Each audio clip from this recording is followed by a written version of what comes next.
Good morning. Are you Jacordi and Guillory? Yes, ma'am. And Mr. Guillory has two cases. 23 DCCR 1225 is a motion to revoke probation. Underlying offense is evading arrest or detention with the use of a vehicle. And then we've got 26 DCCR 0631, a new offense of evading arrest or detention with the use of a vehicle. And what is the announcement? Your Honor, I've reviewed the discovery in this case and discussed it with Mr. Guillory. He's advised that he did not commit the new offense, although the state's conveyed what I consider to be a reasonable offer to dispose of the NTRP in the new case. Since Mr. Guillory is maintaining that he's innocent of the new charge, I have to set it for him. So I would, Absolutely not true. so we want to go through the motion then and go forward on that motion instead of the, let me get that pulled up. And are there any videos or anything that you need some time to watch? No, I don't think from reading the file, there were no videos that identify the defendant. Or actually identify the person operating the motor vehicle. Oh, okay. All right. Give me just a second to get that pulled up. I do have some media on that, Judge, and I'll make sure that Mr. Kimler, if he indicates to the court that he is retained on that case, I will make sure he has access to discovery and I'll make a copy of that. I've got them on both cases. Okay. So if you'll make that request, Mr. Kimler, it sounds like there may be something that, And also, Judge, at the appropriate time, if I might just ask the court some questions regarding the bond issues, I'd appreciate that.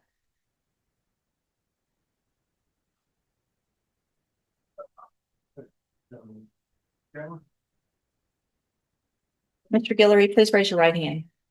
Do you swear or affirm the testimony you're going to give in this hearing will be the truth, the whole truth, and nothing but the truth? Yes. You can put your hand down, and will he waive the formal reading of the motion? Well,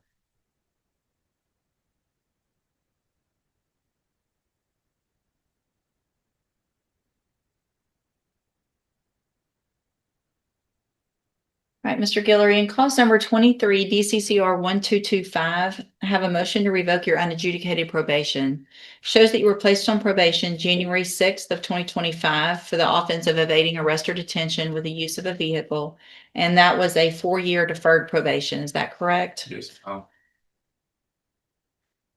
It alleges that you violated your probation. Count 1 alleges that you committed the new offense of evading arrest or detention with the use of a vehicle, February 27th of 2026. And is that true or not true? Count 2 alleges that you failed to work faithfully at suitable employment and provide verification of that. Is that true or not true? Not true, because It's okay. I'll get the explanations later. I just need to know true or not true. yes, Count 3 alleges that you failed to remain in Jefferson County as ordered and that you were in Harris County, February 7th of 2026. And is that true or not true? Count 4 alleges that you failed to provide and maintain an accurate residence address with probation officer.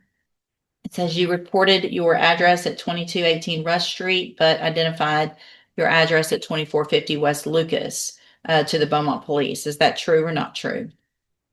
That's not true because I had to change. All right. Did you tell probation? Yes, ma'am. Okay. Count 5 alleges that you failed to provide documentation verifying the source and amount of your income, 2025 tax returns, etc. Is that true or not true? That's true. Count 6 alleges that you failed to provide verification of performing community service hours as required. Is that true or not true? Not true. Count 7 alleges that you were at a location other than your residence at approximately 11:20 p.m. on February 27th of 2026 in violation of your curfew. Is that true or not true? Was bad. February 27th of 2026. It's not true. Not true. Okay.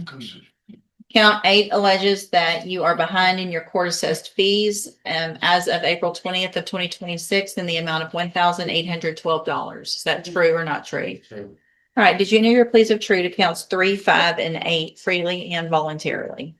Yes, ma'am. And did you plead true to those counts because they're actually true? Yes.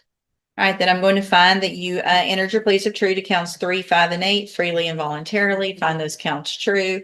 Find sufficient evidence to find you guilty and revoke the probation, but I'm not going to do that. I'm going to recite the case for a hearing. And any discovery or any issues with regard to that new case get taken care of before then. And Ms. Malfino, do you anticipate that being, I guess, just one officer? One officer and Miss Lopez. All right, so we can just do it at 11, don't y'all Yes. think? No, just on a regular court date, but at 11, giving us about an hour. Okay. All right, we'll see you back then and we'll get an updated pre-sentence report as well. All right, So, we need a fingerprint over here, please. Oh, wait, is there something else? I'm sorry. No, Come I back. just was gonna let you know, I actually have one of those officers coming for a motion to suppress next week. I don't know if that will give Mr. That's fine. We can do it. time, but I'd be happy to do it. It's next Monday, the 13th at 1. We have a couple of those type of hearings. That's fine. I don't know that I can get an updated, Okay, I just wanted to offer. okay, Same officer would be here. it would be, okay, as the 1 o'clock. Let me look at that and make a notation on that and I'll take a look at it after you get. You can? Okay, thank you. Well, time, cause number 25, DCCR 1004. You're charged with a state jail felony offense of forgery of a financial instrument from April 8th of 2025. And how do you plead to that charge? Are you pleading guilty freely and voluntarily? Yes. And are you pleading guilty because you actually did what they charged you with? I have here on the tablet some documents that have your signature on them that the state's marked as exhibit number 1. Before you signed these, did you go over them with Mr. Burbank? Yes. Do you fully understand them? Yes. And do you understand if I follow the agreement that you've made with the district attorney that you'll be waiving or giving up any right to appeal? Yes. And it looks like the agreement is for a 5-year deferred probation. There would not be a fine. There would be restitution that would be determined between now and when we come back for sentencing. Is that your understanding? Yes. Do you also understand if you're not a U.S. citizen that a plea of guilty or no contest may result in your deportation, exclusion from admission to the country, or denial of naturalization under federal law? State tenders number 1. Objecting state's one. It's admitted. Is there any evidence that Mr. Eli is not competent? No. And I guess I have the restitution it's, now. is it the amount on the indictment of that check, 4,471? No, 55? no, it is not, Judge. It's different. Yes, Do y'all want to go? not by ahead? much. I mean, it's 8,132.88. And the only thing I would advise the court is that he has 3 pending, it looks like misdemeanors in Furio County that are not disposed of, to my knowledge. The defendant may know better than those. Do you want to agree to that $8,000 amount or y'all don't agree to that amount? Okay, so I'm going to, case number 1 is admitted, and then I'm going to find Mr. Eli that you entered your plea of guilty freely and voluntarily.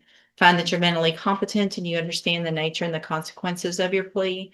Find sufficient evidence to find you guilty. However, I'm going to reset your case so we can get a pre-sentence report done, get that restitution amount figured out from their side. And then if there's some objection to that, if we need to have a small hearing, we can do so at that time. On your way out of the courtroom today, you need to stop and talk to probation. Is she sitting at that desk right over there? Yes. Okay, we'll see you back at sentencing. That seems good. Yes, sir. Thank you. Get a recess.